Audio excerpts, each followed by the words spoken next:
Major breaking news right now out of North Carolina as the sun sets there for what is now D-Day plus 2.5. We don't even know how many people are still missing after biblical storms through the southeast. The number is likely in the thousands, so the death toll will grow significantly.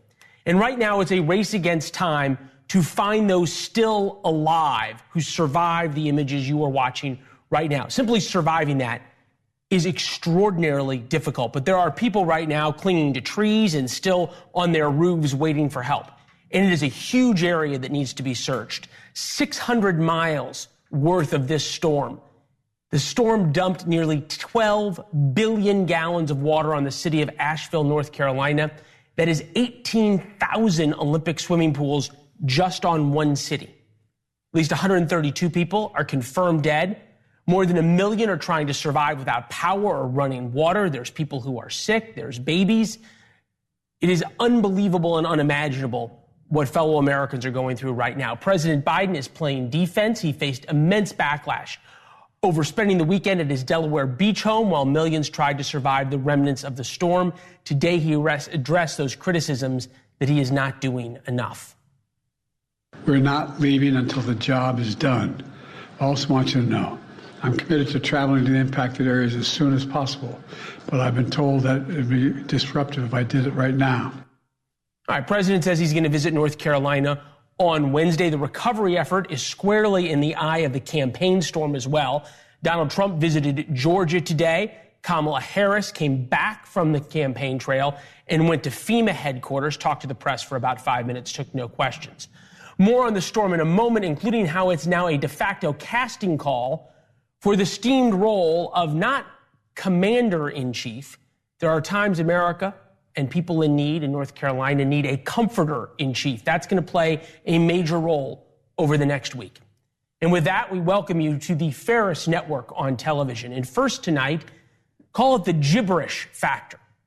Both Trump and Harris face a similar problem: their words. Harris's words are undefined. Trump's are extreme. Take, for example, his latest attack on illegal immigrants. These migrants, they don't commit crimes like us. No. They make our criminals look like babies. These are stone-cold killers. They'll walk into your kitchen. They'll cut your throat. How exactly those comments win over undecided voters, or if Donald Trump thinks they will win over undecided voters, is unclear. And it's not just what he's saying about illegal immigrants, which is a big issue, which people care about. Here's how he talked about his opponent while on the trail yesterday in Pennsylvania. Crooked Joe Biden became mentally impaired, sad. But lying Kamala Harris, honestly, I believe she was born that way. There's something wrong with Kamala. Almost like an unforced error, the definition of an unforced error. Let's think about all the things right now working in Trump's favor that he could focus on. The recovery effort in the Southeast, Southwest, new conflicts in the Middle East, including the American hostages still held there, current concerns about Biden's ability to serve, and they are real, especially considering the major foreign policy issues upon us, the coming port strike tonight that could upend the economy and make things even harder for the working class heading in to Christmas, border policies under the Biden-Harris administration that resulted in thousands of convicted criminals being released into the United States, or the housing market, where high prices are crushing would-be homebuyers. Yet time and time again, Trump doesn't focus on those issues. And to be fair, Harris is talking about the issues quite often. The problem is her words don't mean anything. Latest example comes from this interview she did with the All the Smoke podcast. A simple question about economic policies turned into, and admittedly, it's a rather long answer, so bear with us. Here you go. What is your economic plan moving forward for people who are living paycheck to paycheck and struggling for groceries and rent and homeowners? So, look, I grew up, so my sister and I were raised by our mother. We lived for a long time in an apartment on top of a child care center. That child care center was actually owned by a woman who lived 2 doors down from us, Mrs. Shelton, who was, by all of our accounts and feelings, our second mother. She helped raise us. It went on and on and on. There was some standard language later, an opportunity economy that promotes equity, all the buzzwords and none of the policies. That's not the only example, of course, of Harris's vagueness. Remember her explanation for how to fix the housing crisis in America from last week. Some of the work is going to be through what we do in terms of giving benefits and assistance to state and local governments around transit dollars, and looking holistically at the connection between that and housing, and looking holistically at the incentives we in the federal government can create for local and state governments to actually engage in planning in a holistic manner. Now, she wants you to not understand what those words mean. Holistic, holistic, holistic. It's a more refined way of calling for more government mandates, more government spending, more taxes, and more government planning. Holistically means you've got to get to the root causes. To Kamala Harris, the only way to deal with the root causes is with the government. More importantly for voters, though, it's not Donald Trump being mean. For weeks now, we have talked with Bill O'Reilly about Trump's unwillingness to help himself, but it just keeps happening. Donald Trump is a man who does completely what he wants to do. He just flies, and he doesn't really think about the repercussions of what he says, and that's hurting him. Trump makes mistakes when he gets into personal stuff. He's heard it a million times.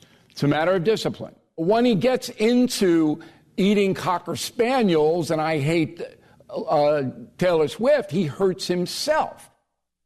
And Bill is back with us now, host of the No Spin News on BillO'Reilly.com, author of Confronting the President's No Spin Assessments, Washington to Biden, number 3 on the New York Times bestseller list, was number 1, been on the list for 2 weeks straight. Great book. I have read it. You and I had a great special on it, so always fun to have you back. Read your column on BillO'Reilly.com. It's where we got the gibberish line. Is there any way to explain why Donald Trump is not 5 to 10 points ahead other than his own self-inflicted wounds? No.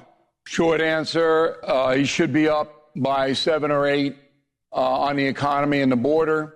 Fewer people pay attention to what's really happening overseas, but that is also getting to be very serious. President Biden is checked out, so, people that expect him to be proactive in any area are deluding themselves. But both candidates are what they call tone deaf. So Kamala Harris has heard a million times, you have to, that answering every question with you were raised in a middle-class home above some child care center is not an answer. And it's making you look foolish. And it does. And only the zealots or the hardcore Trump haters think that's a good thing. Donald Trump has been told many, many, many times that personal attacks detract from whatever point he's trying to make. So there was a paper put out by ICE, all right, the Homeland Security, and it said there's more than 400,000 criminal migrants right now in this country, unattended. Government doesn't know where they are, what they're doing. 400,000. You don't need to say that migrants will come into your kitchen and slit your throat, because that's not really fair to the migrants who won't do that, right? There are a percentage who will do that, but be specific about what you're saying. Donald Trump doesn't want to do that because it takes too much time to do it. He wants to make the broad point. And this is his thinking. I won in 2016 doing exactly what I'm doing now. And that's true. But it's a different time.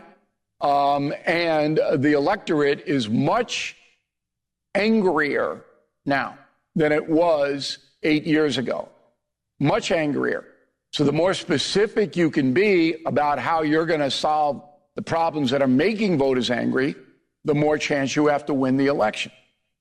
You are talking about policy in terms of specifics, and neither candidate is doing that, right? Donald Trump is talking about how migrants are going to slit your throats and I'm going to have mass deportation of millions, which he's not going to do. Kamala Harris is, I grew up in a middle-class household. I took a little bit farther and went a little bit farther than your column did. You said you don't know what holistic means. I think we all know exactly what it means, which is a very progressive view. It's a very progressive view of the economy and of everything else. It's an excuse for a government takeover to deal with the root causes of all these problems that she's going to deal with holistically. What I think is most interesting, though, is that her biggest supporters are saying, don't worry about the policies, which is almost the same thing that Donald Trump's supporters, a sort of a mirror image of her, are saying. Here's General Stan McChrystal on ABC's This Week. But let's be sure, we don't elect a president based on policies. We shouldn't. We should elect them for the character because we don't know what's going to come up. What do you make of that? It's dopey. You know, I don't know what happened to General McChrystal. He did a fine job in Afghanistan. He must know that the way Biden handled that was an absolute disaster. It's come back to hurt the United States 100 times over. And McChrystal saying, well, don't worry about policy. We want people of character. No, that's not right. You want people who understand the problem and have solutions to it. You want to put that under the policy category? Okay. But I don't know about Kamala Harris's character. How would I know? I don't know her. And you say everybody knows what holistic means. I don't know what that means. I looked it up and read the definition. It's like, what are you talking about? If I were to say, if Kamala Harris was sitting where you are, Leland, number one, the ratings would probably be higher. But if I asked her to explain what holistic meant, I don't believe she could.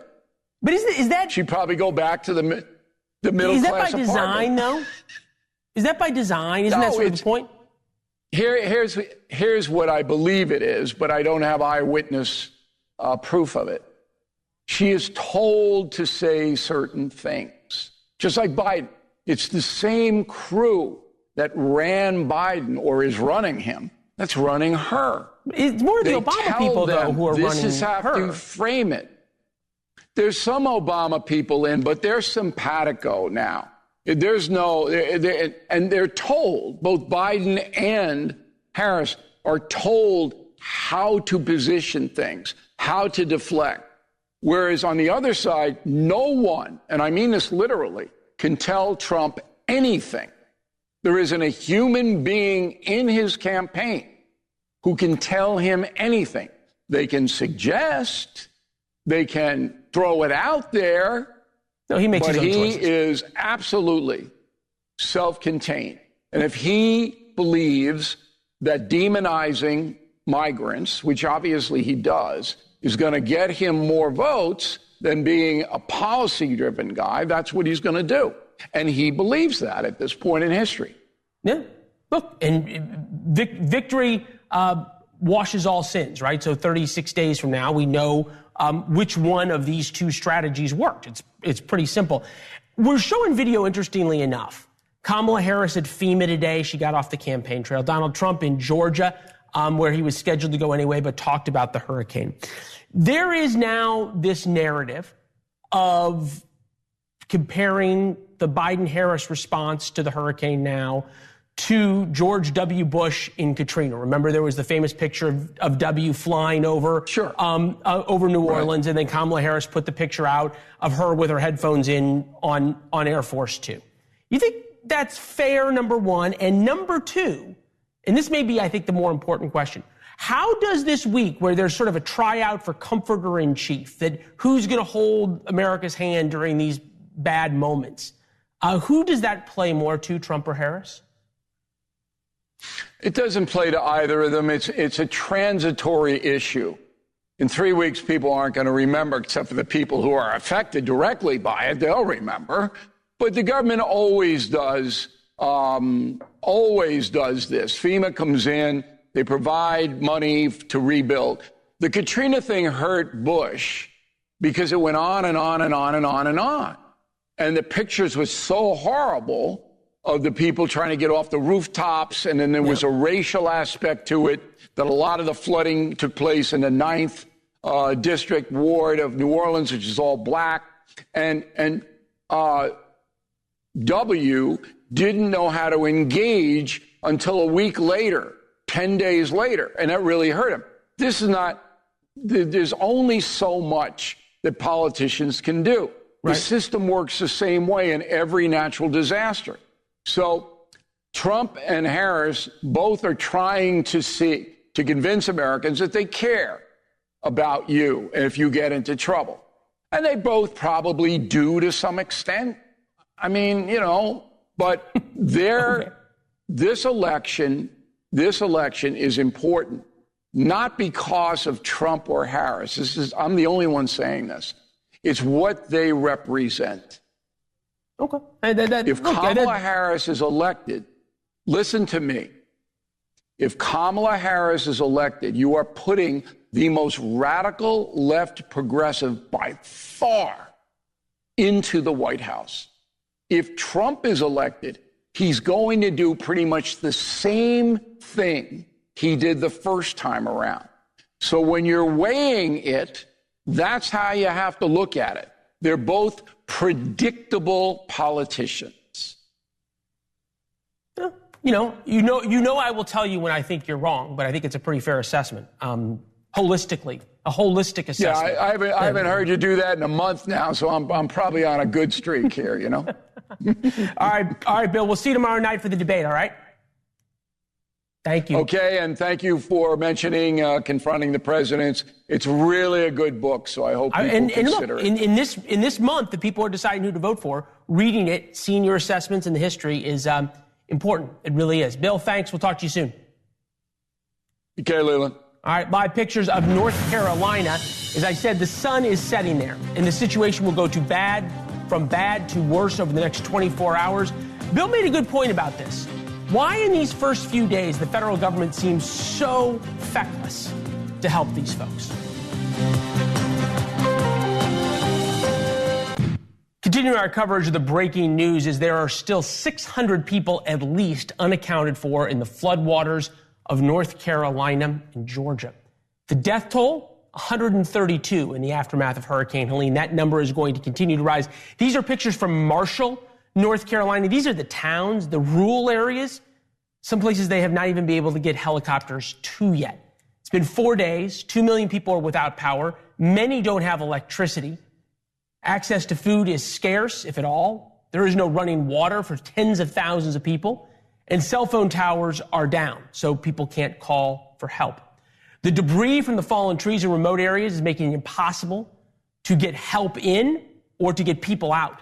This is Asheville, North Carolina. The entire town got flooded. Roads, highways got washed away. Businesses and cars are gone, oftentimes with people in them. To put in perspective just how bad some of these towns were hit, Asheville saw 17.31 inches of rain over 3 days. That's more than it's gotten in entire months. It's 12 billion gallons of water. So that's Niagara Falls flooding the area for 5 hours straight. And unsurprisingly, these are the results. On a campaign stop in Georgia, President Trump blamed the Biden administration for a slow response.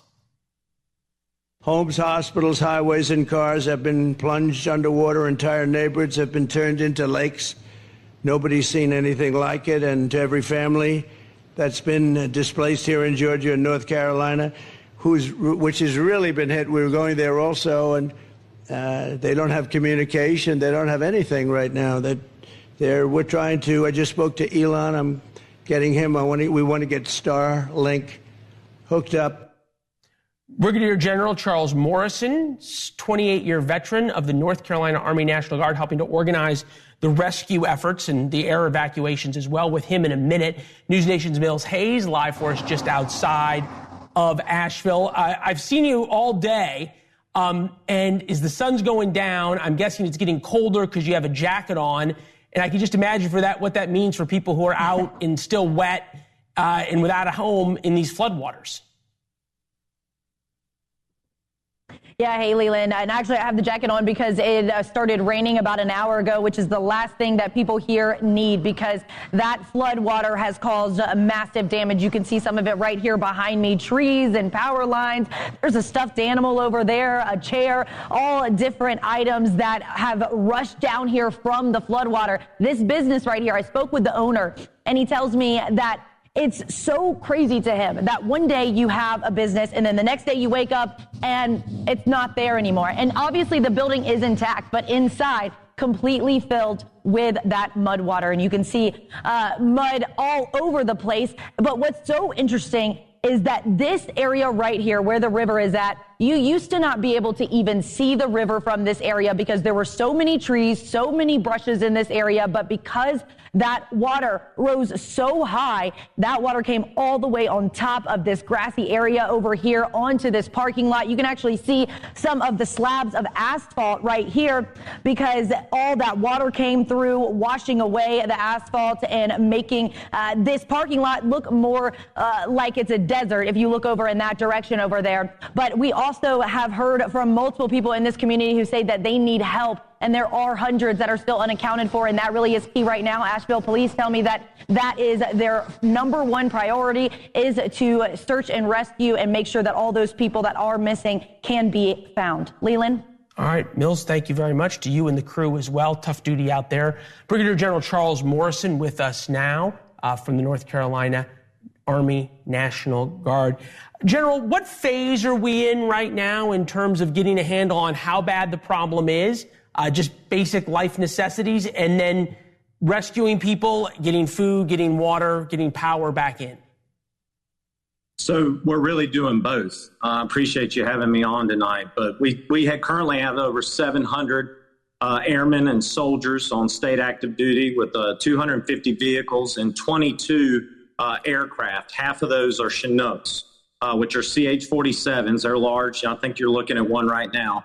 Large, heavy lift aircraft, so they can both be used for evacuation, but also for bringing in supplies. And so as we make our way in this area, hand in hand with our emergency management partners at the local level, because they know the greatest need, we continue to find that we're still doing search and rescue operations and conducting those relief operations at the same time. Today, we were able to land a C-17 of the North Carolina Air National Guard at the Asheville Airport with over 100,000 pounds of food and water. And that's in addition to what we've already delivered since starting on Saturday. We delivered over 97,000 pounds of food, water, and also medical supplies via our helicopters. Wow. Big numbers. There seems to be a feeling that people were caught off guard. Was there a complacency, perhaps? You think of Asheville, North Carolina. I know you went to college there. It's a beautiful part of the country, but it's the mountains. You don't think of a hurricane decimating the mountains. Well, our Western North Carolina people are hardy people. They like taking care of themselves. But I will tell you that the North Carolina National Guard and other emergency responders were in Asheville before this storm. Wow. We went to work as soon as it was safe. And like I said, we started air operations on Saturday as soon as it was safe to put our air crews in the air. And I really need to thank the states of Connecticut, Maryland, Ohio, Iowa, Florida, South Carolina, New York, and Pennsylvania, who are contributing helicopters to this operation and making us more effective at what we're doing. And like I said, we're working hand in hand with those first responders. And I will say the communication issues are real. Yep. And you can only, figure out what is needed once you're on the ground. So I will tell you today, we also added county liaison officers from the North Carolina National Guard, making sure there's one in every county of the affected areas of Western North Carolina so that we can get those actual needs and deliver the things that our citizens need. You're so right to point out where help is coming from. We always say that in the worst of times, it brings out the best in Americans. And you see people driving in pizzas and driving in water and coming to help. I've heard stories of truckers coming in from all over the Midwest just to try and lend a hand. We're looking at the pictures here. I know you've seen a lot more. You've seen more from the air. Do we really understand how bad, number one, this situation is and have a full handle on how many people need help? Well, I tell you, it's like I said before, we're still realizing the magnitude of this disaster. Now, I'm a 30-year veteran of the North Carolina National Guard. My first state active duty event was Hurricane Floyd. And I can tell you from what I have seen through pictures, I've not been on the ground. It's one reason our governor went out there today is to get a firsthand assessment. And my boss, Adjutant General of North Carolina, was with him. But the level of destruction and what has happened to the folks, when I was in college there, people talked about the Great Flood of 1916. People still talked about it. And I will tell you that this is something that is either on a par with that or going to go down as one of the greatest disasters of fall North Carolina. But the citizens here are resilient, and you can bet that the North Carolina National Guard was there before the storm. We're going to be here during the response, and we're going to stay until the mission is finished. Well, General, there's a lot of people right now. They're not watching because they don't have power. They may not have anything but the clothes on their back, but they're counting on you to come getting them and saving them. I couldn't think of anybody better for that mission. Thanks for joining us, sir. We appreciate it. Thank you. Yes, sir. Tomorrow night here in New York, it is too weird versus too liberal. J.D. Vance versus Tim Walz. Predicting the debate, which I just did, is easy. When we come back, I'm going to tell you the result.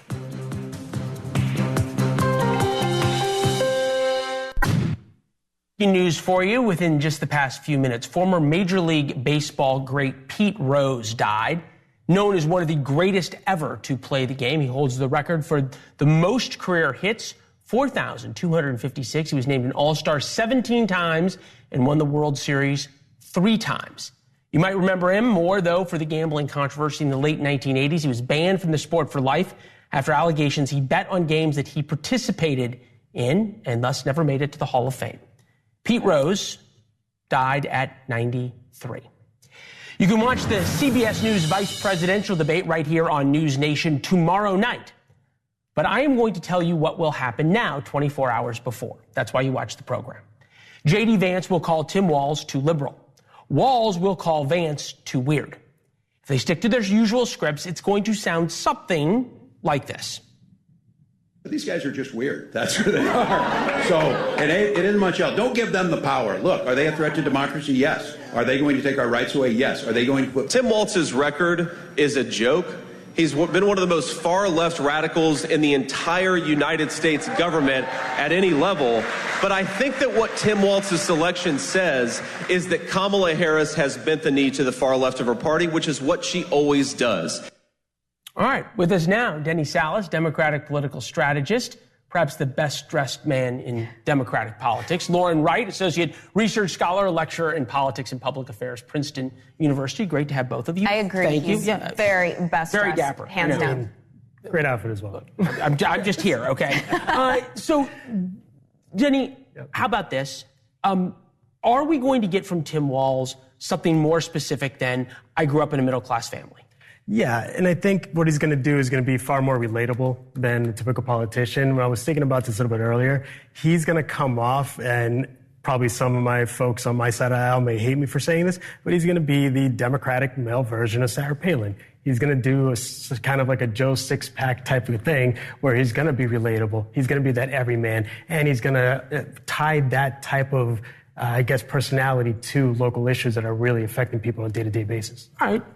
To be fair, didn't work out so well for Sarah Palin. Did not. Okay. So, but there's an interesting thing that he's done, right, is that on the issue of whether or not he was truthful about his military service, which he has not been, on the issue about whether he was truthful on whether or not his wife got IVF or not, which he was not, shall we say, specific. Now there's questions about whether he was actually in China or not when he said he was, about stories about Tiananmen Square. He's sort of played off, I'm just the good old boy, I just am folksy, that's just sort of the way I talk. Do voters relate to that, Lauren? Yes, but because of those missteps, he's been put on such a tight leash as of late, and we've seen that in his campaign appearances. There's not so much of this off-the-cuff stuff. There's not so many one-liners, and so the risk for him is being so over-prepared that he can't speak extemporaneously, which is his strength, and then J.D. Vance could come in with the policy substance and do all the things Trump didn't do in the first debate. So there's also a risk, though, right, of you're so leashed, you're so scripted that muscle, that experience isn't there over the past month. But you also have to remember that the traditional role for that vice presidential candidate is going to be to attack the top of the ticket. Right, that's all you do. Like, at the end of the day, they're not voting for the second person, right? They're not though. But when look, 2 assassination attempts. Yeah. There's a lot more focus on the vice presidency than there ever has been before. Sure. This is from CNN. Heading into vice presidential debate, Tim Walz is fighting nerves. So the leaks tell you where people are trying to be worried about. How's debate prep going? One person in an exclusive high-dollar fundraiser asked Walz as he stood in front of a floor-to-ceiling windows in mega donor Alex Soros's penthouse living room in Manhattan on Monday. Nothing says man of the people like Soros's Manhattan penthouse. But as teachers, Walz said, we are trained to answer the question, and we train our students to answer questions. The person recalled Walz saying, that's not how this goes. That's sort of the prebuttal, Lauren, right, for saying, I'm not going to answer anything, and the media is going to say he's just being folksy. And that will add to the problem that Harris has had, which is the accusation that she hasn't articulated any of her record, and she's a huge unknown, which is a lot like Trump was in 2016, by the way, and it was a very, very close election. The problem with underestimating J.D. Vance, and he's said weird stuff in the past, and he's made comments that have hurt the campaign, but he is a very polished messenger when he wants to be. He is in a much better position to sell the Trump campaign's message on all these economy issues, immigration issues Republicans are dominating on. And so I would be concerned if I were Democrats looking at the polling that they're very overconfident right now. I mean, look, with J.D. Vance, yes, the reason why he was picked also is because he was someone that's able to articulate the MAGA policy platform and to do it in a relatable way. So, yes, there's a... Well, and to defend it. And defend it, yes, exactly. And he is going to be sharp, and he's been a good debater. But you can also look, New York Times actually did a great analysis that they released actually a couple hours right before the start of the show, where they broke down the historical debates from both Walz and J.D. Vance. What you will see in the history and the way that Walz has performed during debates, he's done very well. He's quick. He can play off his opponent. Okay. Yeah, so everything that you're seeing... So we now know the headline on Wednesday in the New York Times. Yeah. Tim Walz, quick. there we go. Okay, look. Now we've said what the debate's going to be about. We've given you the coverage on Wednesday. Yeah. You all guys are always welcome back. Thank you. Live pictures, the Lebanon border, where Israel is actually invading now. Overnight, we understand the Israeli ground forces have gone in. Why all the hand-wringing on cable news about a regional war is stupid. And is invading Lebanon on the ground. Most people on cable news will tell you Israel invading Lebanon is bad because it could drag America into a regional war. Truth is, there is already a regional war in the Middle East, and President Biden keeps shouting at the Israelis rather than Iran to stop. At every turn, the Israelis have ignored Biden, and the world is a better place for it, like killing of Hezbollah's chief Hassan Nasrallah over the weekend. Across the Middle East, the very groups that Biden allowed to grow, Hamas, Hezbollah, and the Houthis, are in disarray, not because of American policy, but because Israel defied American policy and spoke the language terrorists understand. Retired four-star general, United States Air Force, General Phil Breedlove's with us, former Supreme Allied Commander in Europe, worked with the Israelis an awful lot during his time there. General, is there a chance Israel has actually figured out how to dismantle Iran's terror axis across the Middle East and their stranglehold on the Middle East by going against the United States? Well, Leland, first of all, thanks for having me on. It's good to see you again. And there's a lot of sense in what you're saying here. Clearly, if we look at the organizational charts of Hamas and Hezbollah, Israel is ticking them off layer by layer, and they have essentially removed the leadership of both of these Iranian functions and Iranian organizations. And so I think that they have done a very good job. And getting after the leadership has done a couple of things, sent a clear message that, yes, we will act. And yes, we know where you are and who you are, and we can reach out and touch you. So they're putting at risk these people who are functionaries for the leaders in Iran. And I think these are very, very important messages to send. The line from President Biden going all the way back to April, even before that, is non-escalation at any price. Has America paid a price in prestige and in relevancy in the world because we are willing to take it on the chin so much to not have escalation? Well, the short answer is yes. I mean, we have paid a lot of price already to these particular terrorists, starting with some brave young Marines, as you know. And so over and again, as we back up, they push forward and strike again. And Americans have been killed. American hostages have been killed. There are still Americans being held hostage. And we have the policy that you put out there. As long as we back up, they are going to continue to push. I'm wondering how clear-eyed America is, and we always appreciate your willingness to be so direct. And it's never with you been political, which I've always really admired. You think about how Hassan Nasrallah, who, as you pointed out, leads a terror organization that came to power by killing 240 U.S. Marines in Lebanon and then just kept upping the body count. From the Washington Post, among his followers, Mr. Nasrallah was seen as a father figure, a moral compass, and a political guide. The New York Times, Mr. Nasrallah was opposed to Israel, which he called the Zionist enemy, otherwise known as he wanted to wipe Israel off the face of the map. The AP, charismatic and shrewd, a look at longtime Hezbollah leader Hassan Nasrallah, idolized by Lebanese Shiite followers and respected by millions of others across the Arab and Islamic world. Are we clear-eyed, and is the U.S. government clear-eyed enough, you think, about who we are fighting? It's a yes and a no, and I hate to give those dual-sided answers, but I think that by and large, the leadership in America understands this, but they're in some ways not willing to go after it. Again, you just talked about it. It's like peace at any cost, almost. And I think that's where we're not clear-eyed. We are not clear-eyed about what peace does cost. And so we need to take this seriously. You didn't even bring up the most hilarious headline I saw, which was it talked about him being a funny guy, liking to crack jokes. The fact that we have serious journalists writing these kinds of headlines like you just talked about, and then talking about him being a guy we enjoy because he cracks jokes.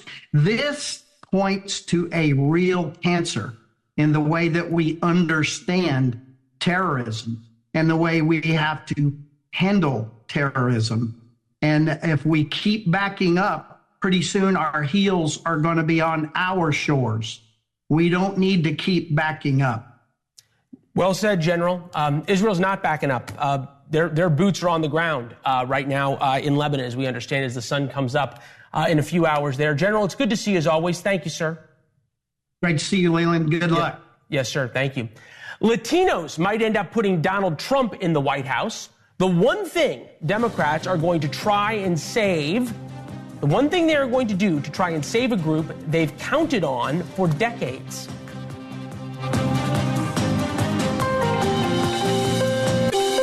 The anti-Trump intellectual crowd tells you you must be racist to support former President Donald Trump, which must be news to the record number of Latinos now supporting him. It appears Democrats made a big mistake believing their own talking points. Harris leads with Latino voters, but historically low numbers. 2016, Clinton won Latinos by 38 points. 2020, Biden won them by 33 points. Harris is now only up 14 points. Here's one MSNBC guest trying to explain the numbers. And what I said to you when we asked the question was, Latinos want to be white. They want to be with the cool kids. They want to be, I'm asking Latinos all the time, and they just say, well, ese Donald Trump es tan buen negociante. He's such a good businessman. It's like, no, he's not. He had bankruptcies. But they don't want to be identified with all of those other immigrants that Donald Trump speaks so badly of. With us now, Lee Carter, pollster, president, partner at Maslansky and Partners. Welcome. Great to see you so much in for person.